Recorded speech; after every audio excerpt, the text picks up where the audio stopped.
mula sa dilim. Unti-unti akong tumayo, pinulot ang sarili kahit durog na totoo. Mga sugat sa puso, ginawa kong lakas. Bawat sakit na dinanas, naging dahilan para bumangon agad.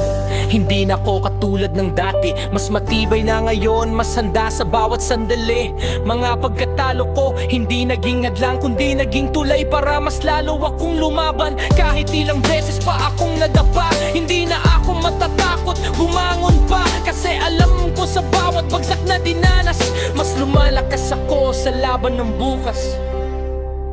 Bangon sa bawat bagsak, hindi ako susuko. Kahit gaano kahirap, lalaban pa rin ako.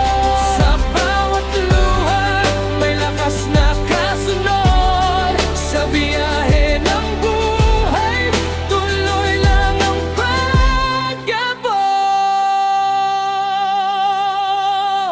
Ngayon mas malinaw na ang direksyon, hindi na ako takot sa bawat pagkakataon. Mga pagsubok ko, ginawa kong inspirasyon para ipakita na kaya kong lampasan ang kahapon. Hindi ako perpekto, pero hindi na mahina. Natuto sa hirap, kaya mas buo ang paniniwala. Hindi na ako aatras kahit mahirap ang daan, kasi kinakita ko na kung paano ako bumangon sa kawalan. At sa bawat hakbang, dala ko ang aral na ang tunay na panalo ay hindi sa bilis ng pagtakbo lang, kundi sa tibay ng loob. Sa bawat laban at sa lakas na bumangon kahit ilang beses kang nasaktan.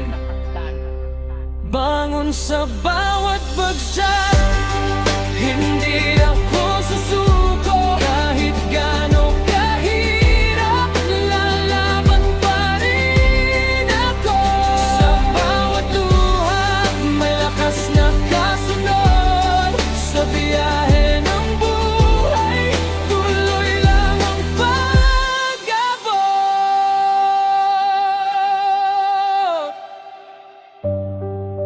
Hindi na ako babalik sa dati, mas handa na ako sa susunod na laban.